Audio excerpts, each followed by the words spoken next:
talk about Canada, the very first thought which comes is a multicultural issue. And multiculturalism has multi dimensions. When especially we have our foreign policy, there are multi layers of that. Actually, my point is here is that when you adopt a system, when you adopt a country, you automatically get some responsibilities, and that responsibilities goes with the land, because the land you're in has its own policies and should have its own policies because it's an independent state of the world.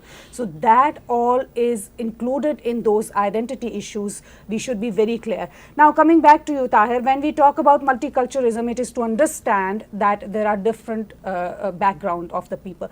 So how come we can go with citizens and nationals and all that discussions which are intellectually having a lot of trouble in Canadian society right now? In my humble opinion, particularly we Canadians are quite confused in terms of understanding connotation of multiculturalism. In my opinion, multiculturalism is not a one-way traffic. It's all-way traffic. It's not about that mainstream Canadians accept us, we are the new Canadians. It's about us as well to embrace mainstream values as well. For instance, these days there's a very hot debate generated by MP Maxime when he tweeted a couple of days ago that in liberal extreme multiculturalism. So when he says extreme multiculturalism, personally I agree with him, because the kind of multiculturalism we are celebrating here is extreme multiculturalism, which is about to shun others' cultures and to celebrate one's own culture. So that's how I view it. And I would particularly like to ask Sohail, because Sohail always talks about on this very sensitive issue. Well, multiculturalism is a natural phenomena. When people migrate to other countries from different cultures, they mingle and mix and they form a homogeneous society. That's natural. But when the state interferes and makes it a state-run program of multiculturalism, it is a disaster. As we've seen in Germany, as we've seen in England, both politicians from England and Germany have now accepted that state-sponsored multiculturalism has failed. It's failed in every country, and it will fail in Canada as well, because people ghettoize themselves, and then it becomes a situation like Lebanon, where everybody has their own militant views, and it comes out in an ugly fashion. So let multiculturalism grow. I have neighbors from nearly every part of the world. I get along with them, I meet them, I celebrate their occasions of happiness, I share sadness with them. That's what multiculturalism. But when the government tells me that my children have to dress in a certain way just to represent, they weren't even born in my culture. So how are we forcing multiculturalism? And that is what Maxime Bernier means, that why are we going to such an extreme? Let the people enjoy each other's culture. What does the government have to do with? Government has nothing to do with religion. Now they're trying to enforce Motion 103. They have nothing to do with multiculturalism. It's a natural phenomena. So let the government be where it is needed to help assist the people and make intellectual trade and trade decisions, defense decisions. We have miserably failed in NAFTA. We miserably failed in China, setting India up trade accords. So, and we are very happy that we have a state-run policy on multiculturalism. These are all signs of a disastrous government set out on disastrous agendas. Well, I believe, I mean, as Sohail said, that this term multiculturalism and diversity have been used to ghettoize us. And it should be totally organic. What we need to focus on is Canadian values. When do we ever speak about Canadian values? We are the ones who, as Canadians, embodying Canadian values of freedom, of gender equality, of respect for everyone, of tolerance, of peace, wonderful values, but we never talk about them. It's not taught in schools. It's not taught to immigrants coming into this country. It's not something that is upfront. Multiculturalism and diversity are used to sideline every Canadian issue that we can talk about. Sorry, but our Prime Minister says we Canadians don't have any Canadian values. He says we don't have a distinct culture. I'm going to be very brass here and say that there is a no Canadian Hindu, mainstream culture. There's a Hindi song, Khich Meri Photo. And all he is interested in doing is selfies with various people. That's what multiculturalism is.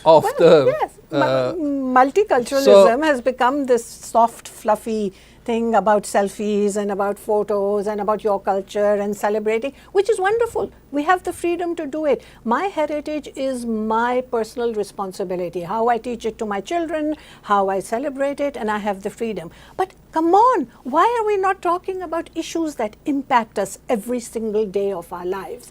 Canadian issues. We very rarely see that being discussed by our government or being brought about in the open as roundtable conferences. But when Maxime Bernier has said exactly the same thing, then everybody is either, all politicians from all parties are either distancing themselves from him or criticizing him. He said something which is the whole truth and nothing but the truth. In my opinion, I would say Maxime Bernier is a very philosophical in terms of delivering his point of view, but unfortunately our hollow media, mainstream media, let me say this blunt way, our hollow media and most of our hollow politicians are not able to understand the depth of Maxime Bernier's philosophical point of view. When we talk about multiculturalism, particularly in Canada, we cannot dissociate ourselves from identity politics crisis. I would say it a crisis. And that's what Maxime Bernier talked about in his tweet very philosophically. The issue is our media, mainstream media, our mainstream politicians do not want to talk, do not want to discuss these sensitive issues sensibly. In terms of identity politics, what we are observing here, for instance, when Maxime Bernier said that we are playing identity politics cards, Salma Ataullah Jan, the Senator Conservative Party, jumped into the discussion and tweeted and attacked Maxime Bernier that, I'm so shocked to hear your views, Maxime Bernier. You were supposed to congratulate me Pakistan's Independence Day. And then she said, Pakistani Canadian parliamentarian. I started pondering that is the actual sensitive thing Maxime is talking about, that you are hyphenated Canadian. You, as Senator of Canada's Parliament, you are calling yourself first Pakistani and then Canadian. So this is identity politics. Of course, and the identity politics then reaches further into MP Iqra Khalid, who, when she first proposed the M103 motion, which is the motion again about Islamophobia, she said, I am a Muslim of Pakistani heritage. Where was the Canadian component? And the first reaction that I had is I thought that if you wanted to be a member of parliament, you first had to have a Canadian identity and talk about Canadian values. There's nothing wrong in speaking about one's heritage. I know we all have a heritage.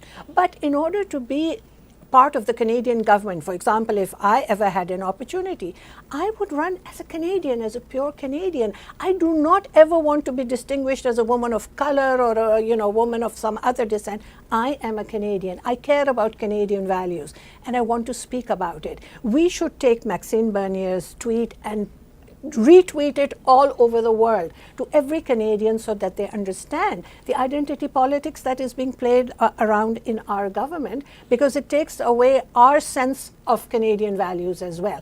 If our wonderful, selfie-loving Prime Minister doesn't think that we have Canadian values, let's talk about it. Let's remind him what Canadian values are and what brought us to this country. What is completely unacceptable, that Canadian members of parliament of Pakistani origin have not condemned Pakistan for siding with Saudi Arabia.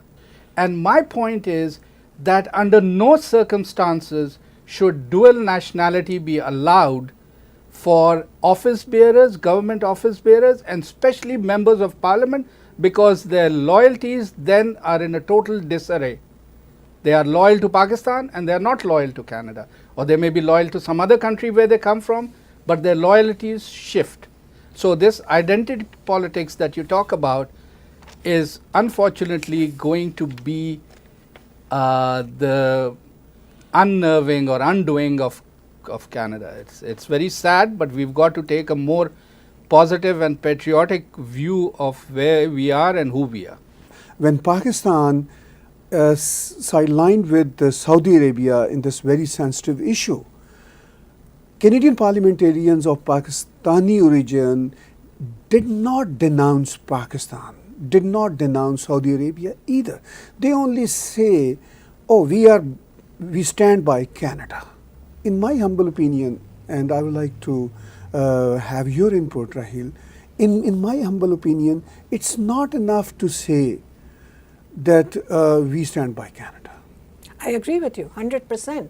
It's not enough to say we stand for Canada. We have to show through our words and our actions, and especially those who are in leadership position. This brings us back to this whole issue of immigration. When immigrants come to Canada, and I am an immigrant as well, and my children have grown up here, but it is with a sense of loyalty to this country, because this is now our home. I don't believe in hyphenated identities. We are Canadian because we chose to come here. So we have a loyalty to what is happening in Canada, and we need to express it very openly. I have a lot of difficulty and concerns about those in leadership, our members of parliament, who straddle these loyalties and cannot bring themselves to condemn what is happening in their native lands. There's nothing to be ashamed about. If there are problems, we criticize issues in Canada. So why can't they criticize what is happening in their countries of birth? And it's something that they should do very openly if there are violations of human rights, because human rights trumps everything else, in my opinion. So we should have a very strong sense of identity, a very strong sense of loyalty to this country that we call home, to this wonderful country that has given us everything, and most importantly, that has given us the freedoms that we cherish. This Liberal government is a kindergarten as far as international politics is concerned. They are very naive and they are very immature in the way they behave.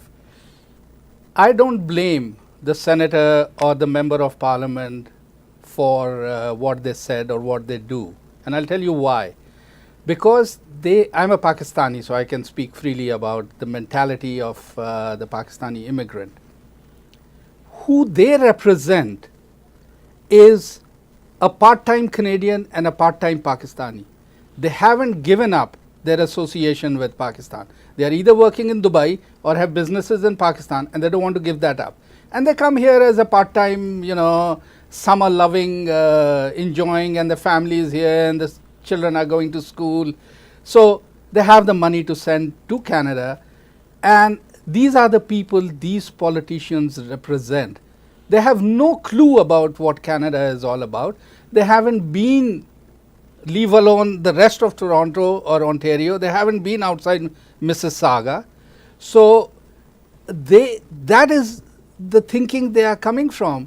And these politicians represent these Pakistanis who are growing in numbers. So what is their fault? The politicians themselves have no clue. Have they been to Yellowknife? Have they been to Thunder Bay? Have they been to remote parts of Ontario? Do they know the beauty of this country? Well, I'm sorry, then they should educate themselves. If a person like MP Iqra Khalid can give an award to Amin Al-Maud, who was the public relations chief of Palestine House, known for his anti-Semitism and his anti-Semitic rants, and then she rescinded that award to say that I did not know. Well, see, this proves that they don't know. These politicians don't know anything except where the halal meat they can purchase, well, they should and know. which restaurant makes the best biryani. So this is again a Pakistan, mini Pakistan over here, who they represent. What is their fault that they don't have any clue about Canada? But in this case particularly, I do not believe that she didn't know about him, because she is so active in Muslim community. of course. If she doesn't know much about Canadian values, she knows more about Pakistani and Islamic issues, So, I mean, when there was a pressure put on her through petition, Yes, of course. then she had to Yes. retrieve her award. Retreat. You know, But you- this you- will keep happening. This will keep happening because the ethnic politicians are not paying attention to the rest of Canada. They have no idea what the white man is thinking. They have no idea how much he distrusts and hates certain politicians because of their ethnicity. But on the other hand, our mainstream politicians from all three major parties are not able to understand identity politics. If a person like Maxime Bernier talks about it, everyone wants to, all Attack major them, yeah. politicians want to distance. Tahir, you Actually- spoke about religion. You Right. see, this is the whole point. Religion has to be taken out of politics. I thought that we were coming to a country where there is separation of church and state, there is separation of mosque and state, and that is one of the values of Muslims facing tomorrow, is to work. Your religion should be your private affair. But these politicians, these people who have been elected, who come from a certain faith, keep on throwing the religion into the mix. They constantly keep on bringing it into the mix. Keep your religion at home and then care for public and Canadian values and Canadians of all ilks, faith and no faith. They Because have to with realize that sorry. actually with these type of things, we are actually ghettoizing. We are giving the power into the hands of certain people who want to play it against the will of so many people who are innocent and who deserve to live a better life. Yes, Sohail, what would you like to comment? What I was trying to say is that these kind of politicians, I won't even call them politicians, these are the person Mercenaries. who is a gangster in his neighborhood. These kind of people become politicians because they promise a certain vote bank that they snatch out of mosques or other unscrupulous religious organizations. That is why the mainstream politicians avoid them. They think, okay, he's bought 400 votes. If you ask me, I'll bring 4 votes. But these guys bring 400 votes and they blackmail the mainstream community into saying, if you go against our will, well, you'll just lose so much of the vote bank. So whether it's the Khalistani movement, whether it's the Pakistani politicians, whether it's the Sri Lankan Tamil community, we have all been blackmailed by the ethnic vote bank for our own unscrupulous reasons. If Canada is in trouble, we are all in trouble. We don't have to only enjoy the prosperity, we have to see all the difficulties with that. With these words, thank you very much for watching TAG TV News and Views Bulletin today.